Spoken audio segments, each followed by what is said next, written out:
Punjab charity commission 2018 sign in करने के बाद सबसे पहले आपको जो पेज नज़र आएगा वो वेलकम का है। चैरिटी रजिस्ट्रेशन पोर्टल में खुशामदीद के बाद यहाँ पर कुछ हिदायत दर्ज की गई हैं कि आपने अपना अकाउंट को फर्दर किस तरह से प्रोसीड करना है, आपकी प्रोफाइल किस तरह से बनेगी।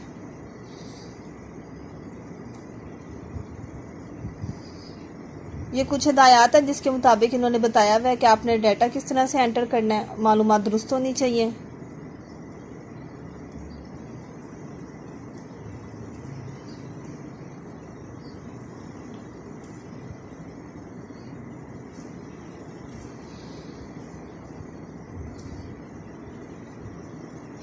और इन हदायत को आप लोग यहाँ से डाउनलोड भी कर सकते हैं। इसके बाद सेकंड नंबर पे उन्होंने आपको प्रोसीजर तरीक़ाकार बताया हुआ है। सबसे पहले एक अपने इदारे की प्रोफाइल क्रिएट करना है, उसके बाद उस प्रोफाइल को वेरीफाई करना है। तीसरे नंबर पे एप्लीकेशन को सबमिट करवाना है। फर्दर स्टेप पे आपने वेरिफिकेशन डाटा यानी जो भी डाटा हम उसमें एंटर कर रहे हैं उसकी वेरिफिकेशन करनी है। उसके बाद अगर हमारा डाटा ठीक होगा, उधर से वेरिफिकेशन हो जाएगी तो हमें एक अप्रूवल मिल जाएगा और अप्रूवल का पहले मैसेज आएगा और उसके बाद आपको उसका सर्टिफिकेट जारी कर दिया जाएगा।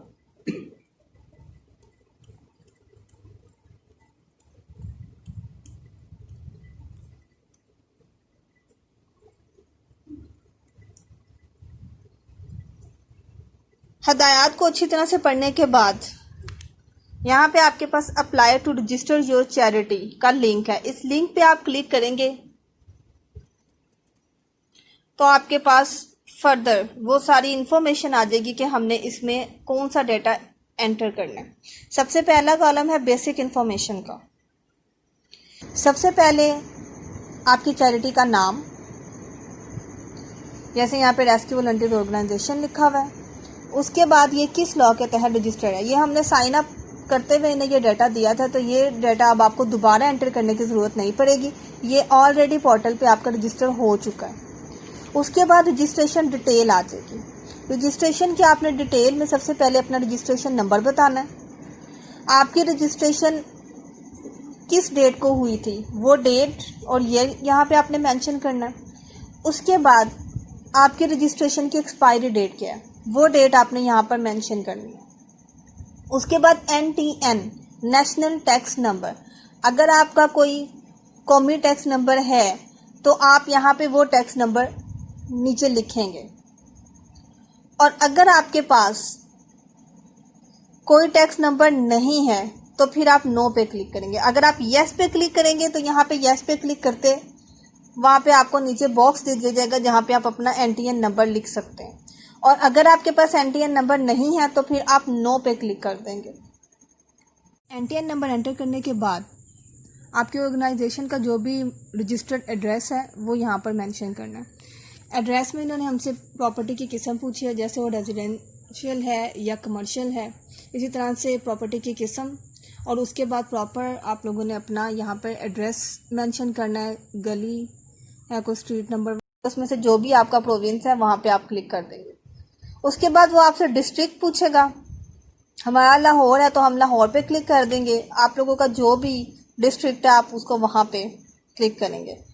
उसके बाद तहसील में आप सिलेक्ट करेंगे कि आपकी कौन सी तहसील है। उसके बाद आपने सिटी, अपना शहर सिलेक्ट करना है कि आपकी NGO का जो मेन ऑफिस है वो कौन से शहर में। उसके बाद कैपेसिटी, ये जो आपकी प्रॉपर्टी थी ये आपसे उसके मुतालिक पूछा जा रहा है कि मलकियत की किस्म क्या है। यहाँ पे इन्होंने आपको 3 ऑप्शंस दिए हैं। सबसे पहले उन्होंने पूछा है बाय नामी,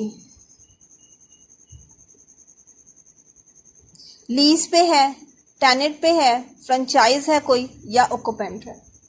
यानी आपकी वो जगह आपने किसी से किराए पे ली हुई है या आपकी ज़ाती जगह है या आपने गिरवी वगैरह पे उसको लिया हुआ है, जो भी आपका बनेगा वो आप यहाँ पे इसको। सेकंड नंबर पर उन्होंने पूछा है कि आप उसके ऑनर हैं अगर, तो फिर आप ऑनर पे क्लिक कर देंगे। और थर्ड नंबर पे रेजिडेंस या हेड ऑफिस, इन दोनों में से अगर कोई ऑप्शन है तो आप उसको चूज कर लेंगे। उसके बाद उसने आपसे शेयर पूछा हुआ है। वो जगह ज़ाती तौर पर आपकी अपनी है या किराए पर है, दोनों सूरतों में आपने यहाँ पर PDF फॉर्मेट में एक एविडेंस उनको प्रोवाइड करना है। जैसे अगर आप किराएदार हैं तो आपके पास किरायानामा होगा, तो किरायानामे की आपने एक PDF फाइल बना के यहाँ पे अपलोड करना है। अगर ऑफिस में कोई लैंडलाइन नंबर है, फैक्स है, तो वो आपने यहाँ पर मेंशन कर देना है, ईमेल एड्रेस और वेबसाइट। इसके बाद हमारे पास है एडिशनल एड्रेस। अगर मेन ऑफिस के अलावा कोई एक से ज़्यादा एड्रेसेस हैं तो यहाँ पर आप एडिशनल एड्रेस के तौर पर वो एड्रेसेस भी मेंशन कर देंगे। उसके बाद है एरिया ऑफ ऑपरेशंस। अब एरिया ऑफ ऑपरेशंस हमने साइन अप करते हुए ऑलरेडी मेंशन कर दिया। आउट ऑफ पंजाब या पाकिस्तान, अगर पंजाब या पाकिस्तान से बाहर है तो येस पे क्लिक करेंगे, और अगर पाकिस्तान या पंजाब के अंदर है तो फिर नो पे क्लिक कर देंगे। Objective of charity. अब चैरिटी का मकसद क्या? अगर आपकी NGO एजुकेशनल और लर्निंग पर्पस के लिए काम कर रही है तो आप उसको चेक कर देंगे। और अगर इनमें से आपका कोई भी नहीं है तो लास्ट में उन्होंने ऑप्शन दिया है अदर पर्पसेस। नेक्स्ट कॉलम है हमारे पास रिक्वायर्ड डॉक्यूमेंट्स का। Registration certificate, memorandum of association, article of association, ये तीनों फाइल्स आपने PDF फॉर्मेट में अपलोड करना है। और सबसे एंड पे चैरिटी का लोगो, जो कि JPG फॉर्मेट में अपलोड किया जाएगा। जब आप इस सारे रिक्वायर्ड डेटा जो भी उन्होंने आपसे मांगा है आप इसको फिल कर देंगे तो फिर वो आपको ऑप्शन देगा नेक्स्ट का या उसे सेव करने का। आप इससे सबसे पहले सेव पे क्लिक करेंगे। जो आपने मालूमात इसको दे दी वो मालूमात आप सेव कीजिए, और उसके बाद आप इसको नेक्स्ट प्रोसीड कीजिए कि मज़ीद वो आपसे क्या मांग रहा है। बेसिक इन्फॉर्मेशन के बाद हमारे पास जो नेक्स्ट कॉलम है वो है ट्रस्टीज़ का। अगर आपके ऑर्गेनाइजेशन के ट्रस्टीज़ हैं तो यहाँ पर आपने ट्रस्टीज़ का डेटा एंटर करना है, या एग्जेक्टिव बॉडी है तो एग्जेक्टिव बॉडी का कंप्लीट बायोडाटा इसमें एंटर करना है, और अगर गवर्निंग बॉडी है तो गवर्निंग बॉडी का। नेक्स्ट कॉलम है बेनिफिशियर्स का।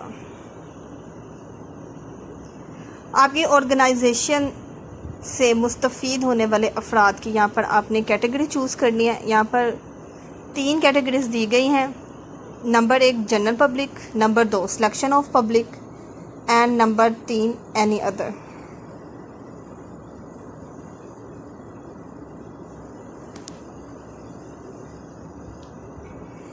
नेक्स्ट कॉलम हमारे पास है असिस्ट का।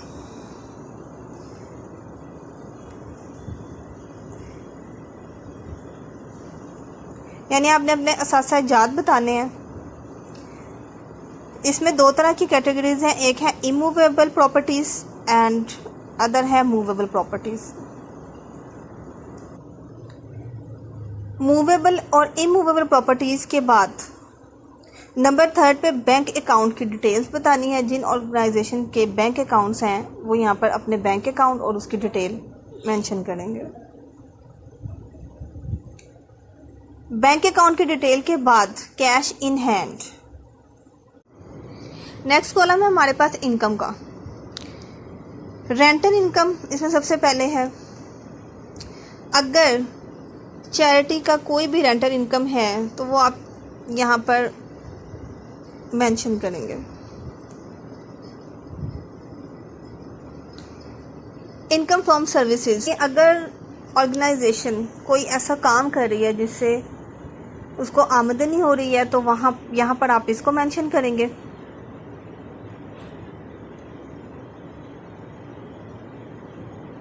Income from investment.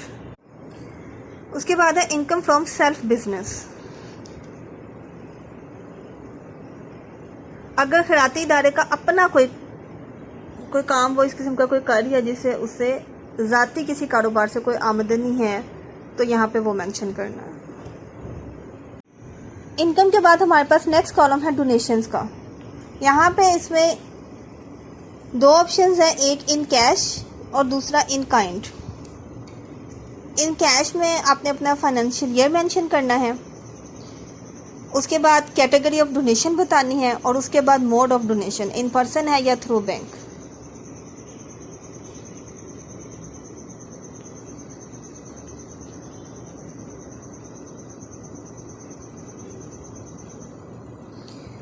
नेक्स्ट है डोनेशन इन काइंड। अगर इदारे के पास अशिया की शक्ल में कोई डोनेशन है तो यहाँ पे आपने उन अशिया की काइंड सेलेक्ट करना है और उनकी डिटेल मेंशन करना है।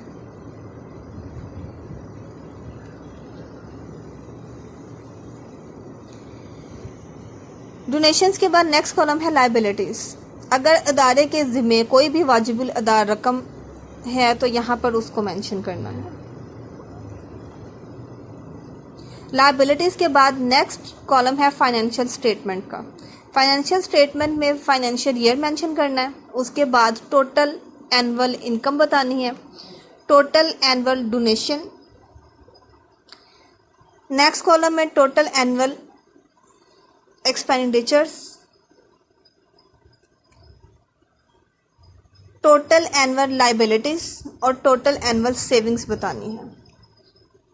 फाइनेंशियल स्टेटमेंट की दस्तावेज का पीडीएफ बना के यहाँ पे उसको अपलोड करना है।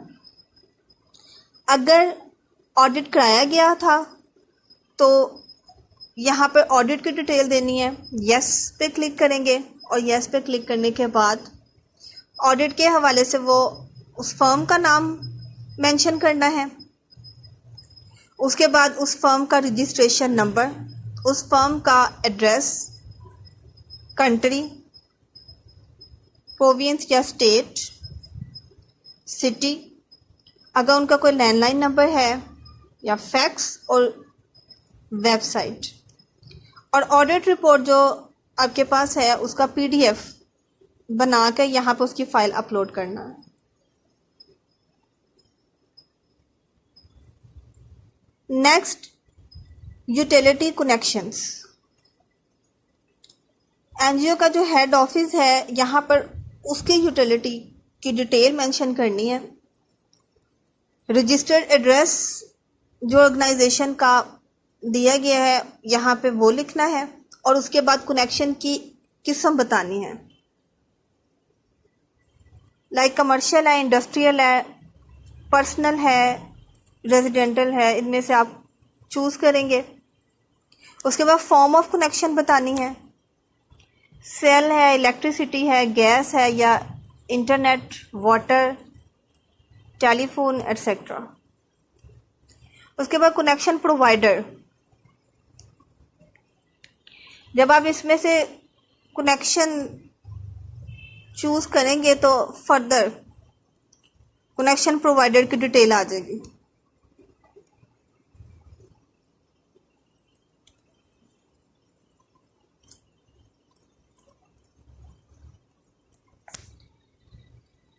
कनेक्शन प्रोवाइडर के बाद रेफरेंस या कंज्यूमर नंबर, यानी अगर कोई बिल है जैसे तो बिल के ऊपर रेफरेंस नंबर होता है तो यहाँ पे आपने वो नंबर लिखना है, कनेक्शन डेट लिखनी है और पेड यूटिलिटी बिल जो कि 3 माह से ज़्यादा पुराना ना हो, उस बिल का पीडीएफ यहाँ पे अपलोड करना है।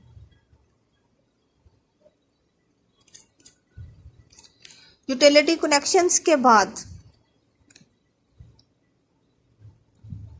हमारे पास नेक्स्ट कॉलम आ जाएगा रिव्यू का। अब तक हमने जो भी डिटेल अपनी ऑर्गेनाइजेशन से रिलेटेड यहाँ पर ऐड की होगी उस सारी डिटेल का यहाँ पे एक रिव्यू होगा। बेसिक इन्फॉर्मेशन से लेकर एंड तक आप इस रिव्यू में चेक कर सकते हैं कि आपने क्या क्या इन्फॉर्मेशन अपलोड की है। आप इसका प्रिंट आउट भी ले सकते हैं और अगर इसमें किसी किस्म की कोई गलती हो गई है तो यहाँ पर हर कॉलम में एडिट का ऑप्शन मौजूद है। एक बार सारी डिटेल मेंशन करने के बाद रिव्यू में जाके आप इसको चेक कर सकते हैं और फिर मुतलका कॉलम में दोबारा से जाके एडिट के ऑप्शन पे क्लिक करके अपनी किसी भी की गई गलती को दुरुस्त कर सकते हैं। रिव्यू के बाद हमारे पास नेक्स्ट कॉलम है वेरिफिकेशन का। यहाँ पर रजिस्ट्रेशन फॉर्म की तस्दीक करने वाले शख्स की तफसीलात मेंशन करना है। यहाँ पर रजिस्ट्रेशन के लिए जो फॉर्म सबमिट करने वाला एप्लीकेंट है उसके अलावा किसी दूसरे शख्स की तफसीलात दर्ज होंगी जो कि आपकी ऑर्गेनाइजेशन का कोई मेंबर हो और वो आपके इस रजिस्ट्रेशन फॉर्म की तस्दीक कर सके। वेरिफिकेशन करने वाला शख्स वो नहीं होगा जिसने कि एप्लीकेशन सबमिट करनी है, ये दोनों अलग अलग शख्स हैं। अगर सारी की सारी डिटेल सही मेंशन कर दी गई हैं तो आप डिक्लेरेशन पे क्लिक करेंगे, उसको डिक्लेरेशन के बॉक्स को चेक करेंगे।